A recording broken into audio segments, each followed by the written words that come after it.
Good morning बच्चों, मैं निर्मल शर्मा अपनी नई वीडियो के साथ विषय को आगे बढ़ाते हुए। बच्चे, हमने अपनी पिछली वीडियो में देखा था कि हमने अलंकार किए। अलंकार में शब्द अलंकार और अर्थ अलंकार दो मैंने आपको बताए थे, जिसमें से शब्द अलंकार के 3 भेद थे हमने किए थे, जिसमें शब्द के कारण चमत्कार हो या काव्य में सौंदर्य हो, जैसे कि अनुप्रास, यमक और शलेश। आज हम करेंगे अर्थ अलंकार। अर्थ अलंकार में क्या होता है बच्चे कि अर्थ में चमत्कार उत्पन्न करने वाले अलंकार अर्थ अलंकार कहलाते हैं। इस अलंकार में अर्थ के माध्यम से काव्य के सौंदर्य में वृद्धि की जाती है। पाठ्यक्रम में अर्थ अलंकार के 5 भेद निर्धारित हैं। यहाँ उन्हीं भेदों का अध्ययन हम लोग करेंगे, लेकिन आज मैं आपको इन 5 में से 2 अलंकार कराने वाली हूँ, उपमा अलंकार और रूपक अलंकार। समझने के लिए बच्चे आप देखो, भेद तो इसके 5 हैं: उपमा अलंकार, रूपक अलंकार, उत्प्रेक्षा अलंकार, अतिशोक्ति अलंकार और मानवीकरण। अब उपमा अलंकार में क्या होता है बच्चे, जब काव्य में किसी वस्तु या व्यक्ति की तुलना किसी अत्यंत प्रसिद्ध वस्तु या व्यक्ति से की जाती है, उसे उपमा अलंकार कहते हैं। उदाहरण देखो, जैसे पीपर पात सरिस मंडूला। बच्चे, इसमें क्या होता है कि उदाहरण में आपको काफी सारे दूंगी, लेकिन जब तक उसको आप समझोगे नहीं कि किसी वस्तु या व्यक्ति की तुलना किसी अन्य वस्तु से की जाए, आपस में जब तुलना, तो हम क्या कहेंगे कि जहाँ 2 वस्तुओं में समानता के कारण तुलना की जाए, वहां पर क्या होता है हमारा उपमा अलंकार। जैसे यहाँ देखो कि पीपर पात सरिस मंडोला, यहाँ मन के डोलने की तुलना पीपल के पत्ते से की गई है, अतः यहाँ उपमा अलंकार है। अब उपमा अलंकार के अंग कह लो या इसके समझने के लिए मैं आपको बताती हूँ क्या होता है उपमेय, उपमान, समान धर्म और एक होता है वाचक शब्द। अब जब हमने कहा ना आपसे कि 2 वस्तुओं में समानता के कारण तुलना, तो अब उसमें उपमेय क्या है, उपमान क्या है। अब इसमें देखो, जिसकी उपमा दी जाए, उपयुक्त पंक्ति में मन उपमेय है, यानी कि जिसकी उपमा दी जाए। उपमान, जिस प्रसिद्ध वस्तु या व्यक्ति से उपमा दी जाए। राइट बच्चे।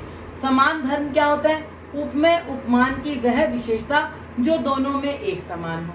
राइट। फिर जैसे है कि उपयुक्त उदाहरण में डोलना समान धर्म है, पीपर पात सरिस मन डोला, पीपर का पत्ता भी डोल रहा है, हिल रहा है, और मन भी डोल रहा है। आप समझ गए, तो ये क्या है हमारा समान धर्म। अब इसमें आ जाता है वाचक शब्द, वे शब्द जो उपमेय और उपमान की समानता प्रकट करते हैं। अब उपयुक्त उदाहरण में सरिस जो है वाचक शब्द है, सा, सी, सरिस, समान, सदृश, जो, जैसे। कहने का मतलब, अगर आप समझोगे भी तो समझने का क्या है, मोटे हिसाब से भी इसको समझोगे कि आपको अगर उदाहरण दिया गया, आपको अलंकार बताना है, तो आप अगर उसमें सा, से, सरिस, समान, अब ये क्यों होंगे वाचक शब्द, जब 2 वस्तुओं में तुलना की जाए। इसके अन्य उदाहरण देखो बच्चे, जैसे कि मुख मयंक सम मंजू मनोहर। अब तो आपको भी समझ में आ गया होगा, उपमेय क्या है मुख, उपमान क्या है मयंक, साधारण धर्म क्या मंजू मनोहर, और वाचक शब्द क्या है सम। अगला उदाहरण देखो, हाय फूल सी कोमल बच्ची, हुई राग की थी ढेरी। अब इसमें उपमेय क्या है, बच्ची। ठीक है बच्चे। और इसी के साथ देखो तीसरा उदाहरण हम देखते हैं, निर्मल तेरा नीर अमृत सम उत्तम है। अब मुझे समझ में क्या आ रहा है कि सम, मैंने सम देख लिया, मेरे दिमाग में आ गया ये क्या है, उपमा अलंकार, क्योंकि 2 वस्तुओं में समानता के कारण तुलना बताइए। अगर इसको व्याकरणिक दृष्टि से देखेंगे तो उपमेय क्या है, नीर, नीर यानी कि पानी, उपमान क्या है, अमृत, साधारण धर्म क्या है, उत्तम, वाचक शब्द क्या है, सम। चौथा उदाहरण देखो बच्चे, तब तो बहता समय शिला सा जम जाएगा, शिला सा, मुझे सा नजर आया, मेरे दिमाग में आ गया कि उपमा अलंकार है। लेकिन बच्चे, अगर व्याकरणिक दृष्टि पे हम जाते हैं तो हम क्या कहेंगे कि उपमेय क्या है, समय, उपमान क्या है, शिला, साधारण धर्म क्या है हमारा इसमें, उत्तम, और वाचक शब्द क्या है, सम। क्लियर बच्चे। अब इसी तरह से उषा सुनहले तीर बरसती जय लक्ष्मी सी उदित हुई। उपमेय उषा, उपमान जय लक्ष्मी, साधारण धर्म उदित होना, और वाचक शब्द सी। बंदव कोमल कमल से जग जननी के पाव। अब इसमें क्या है, उपमेय क्या है, जग जननी के पैर, उपमान क्या है, कमल के समान, साधारण धर्म क्या है, कोमल होना, और वाचक शब्द से।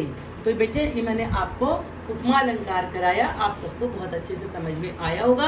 और ये जो उदाहरण दिए हैं, मेरी वीडियो को आप बार बार देख सकते हैं, अगर समझ में नहीं आता उसको दोबारा देखो और इनको लिखो, लिखकर समझो कि किसके कारण यहाँ पर उपमा अलंकार है। अब बच्चे अगला हम जो भेद करेंगे अलंकार का, अर्थ अलंकार में, वो है रूपक अलंकार।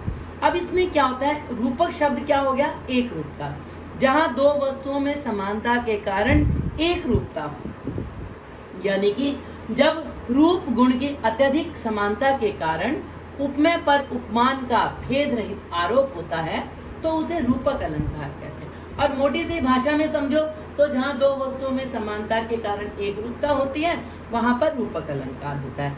रूपक अलंकार में उपमेय उपमान में भिन्नता नहीं रह जाती, जैसे चरण कमल बंदो हरि राय।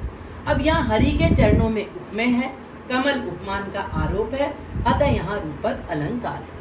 इसमें अन्य उदाहरण देखो बच्चे, मुनि पद कमल बंदी दो भ्राता, कि मुनि के चरणों यानी कि उपमेय पर कमल उपमान का आरोप है, यानी कि एक रूपता है। भजमन चरण कमल अविनाशी, ईश्वर के चरणों उपमेय में कमल यानी कि उपमान का आरोप है। बंद नहीं अब भी चलते हैं नियति नटी के क्रियाकलाप, यहाँ पर क्या है, नियति नटी, नियति भाग्य, किस्मत और प्रकृति दोनों का इसमें बताया कि प्रकृति के कार्यवाहक व्यवहार उपमेय और नियति नटी यानी कि उपमान का आरोप। इसी तरह से आपका है सिंधु विहंग तरंग पंख को फड़फड़ाकर प्रतिक्षण में, सिंधु उपमेय है और विहंग उपमान है तथा तरंग उपमेय और पंख उपमान का आरोप है।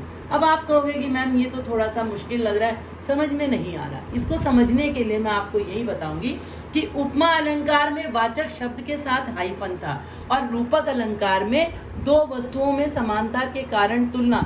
वाचक शब्द तो मिलेगा बच्चे आपको, लेकिन क्या होगा कि वो दोनों शब्द अलग होंगे, समझे। उसमें हाइफन के साथ क्या है, वाचक शब्द, और इसमें दो शब्दों में समानता यानी कि एक रूपता बताई है।